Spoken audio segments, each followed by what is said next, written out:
નમસ્કાર. આપણા બધાના મનમાં જીવનને લઈને કેટલાય ગહન સવાલો હોય છે, ખરું ને? પણ વિચાર કરો, જો એ બધા જવાબો સદીઓથી એક જ જગ્યાએ સચવાયેલા હોય તો? આજના આ વિશ્લેષણમાં આપણે એવા જ એક જ્ઞાનના ખજાનાને ખોલવા જઈ રહ્યા છીએ.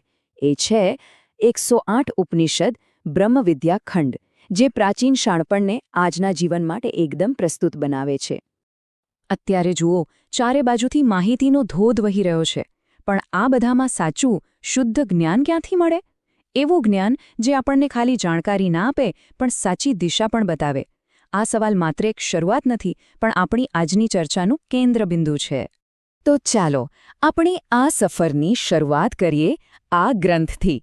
પણ જુઓ, આ ખાલી પાનાઓનો સંગ્રહ નથી હો. આ તો એક દરવાજો છે, જે આપણને આધ્યાત્મિક જ્ઞાનની એક આખી દુનિયામાં લઈ જાય છે. ચાલો, આ દરવાજો ખોલીએ. આ પુસ્તકનું નામ જ કેટલું બધું કહી જાય છે. ઉપનિષદનો મતલબ જ છે વૈદિક દર્શનનો સાર, જે અસ્તિત્વના ઊંડામાં ઊંડા રહસ્યોને ખોલે છે. અને 108નો આંકડો, એ તો હિન્દુ ધર્મમાં સંપૂર્ણતા અને દિવ્યતાનું પ્રતીક મનાય છે. એટલે કે આ નામ પોતે જ એક સંપૂર્ણ આધ્યાત્મિક યાત્રાનું વચન આપે છે.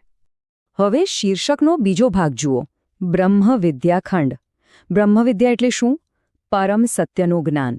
અને ખંડ એટલે એક વિભાગ. એટલે કે એકદમ સાદા શબ્દોમાં કહીએ તો આ પુસ્તક દિવ્ય જ્ઞાનનો પાયો છે, જેના પર આધ્યાત્મિક સમજની આખી ઇમારત બને છે. પણ એક વાત છે, આ ગહન જ્ઞાન કંઈ ખાલી હવામાં નથી.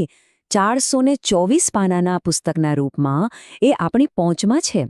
આ જે બધી વિગતો છે ને, એ આપણને યાદ અપાવે છે કે આ શાશ્વત જ્ઞાનને આપણે હાથમાં લઈ શકીએ છીએ, વાંચી શકીએ છીએ અને આપણા જીવનમાં ઉતારી શકીએ છીએ. પણ અહીંયા વાત પૂરી નથી થતી. આ બ્રહ્મવિદ્યા ખંડ તો માત્ર પહેલું પગથિયું છે. આ એકલું પુસ્તક નથી, પણ એક મોટી ભવ્ય રચનાનો પહેલો હિસ્સો છે. તો ચાલો જોઈએ કે આ જ્ઞાનનો રસ્તો આપણને આગળ ક્યાં લઈ જાય છે. તો જુઓ, અહીં આપણી સામે જ જ્ઞાનની આખી સફરનો નકશો છે. પહેલું પગથિયું બ્રહ્મવિદ્યા ખંડ, જે આપણો સૈદ્ધાંતિક પાયો મજબૂત કરે છે. પછી આવે જ્ઞાનખંડ, જે આપણને ઊંડી સમજ અને વિવેક આપે છે. અને છેલ્લે સાધના ખંડ, જે શીખવે છે કે આ જ્ઞાનને જીવનમાં ઉતારવું કઈ રીતે. સિદ્ધાંત, સમજણ અને સાધના, આમ જુઓ તો આ એક આખો આધ્યાત્મિક અભ્યાસક્રમ છે. હવે મનમાં એક સવાલ તો થાય જ કે આટલું ગહન અને આટલું વ્યવસ્થિત જ્ઞાન આવ્યું ક્યાંથી? આ જ્ઞાનની ગંગાનું મૂળ ક્યાં છે? અને એનો જવાબ છે યુગ નિર્માણ યોજના, મથુરા. અને મારે કહેવું પડશે, આ સંસ્થા ખાલી કોઈ પબ્લિશર નથી, પણ એક આખું મિશન છે, જેમણે આ અમૂલ્ય વારસાને સાચવીને દુનિયાભરના લોકો સુધી પહોંચાડવાનું એક મોટું કામ કર્યું છે. અને વાત અહીંયા ફક્ત પુસ્તકો પર અટકતી નથી. આ સ્ત્રોત આપણને જ્ઞાનને જીવનમાં કેવી રીતે ઉતારવું એનું પ્રેક્ટિકલ માર્ગદર્શન પણ આપે છે, જે આપણને અભ્યાસના વધુ ઊંડાણમાં લઈ જાય છે. જરા આ જુઓ તો ખરા, આ લિસ્ટ જ બતાવે છે કે આધ્યાત્મિકતા એટલે જીવનથી ભાગી જવાની વાત બિલકુલ નથી.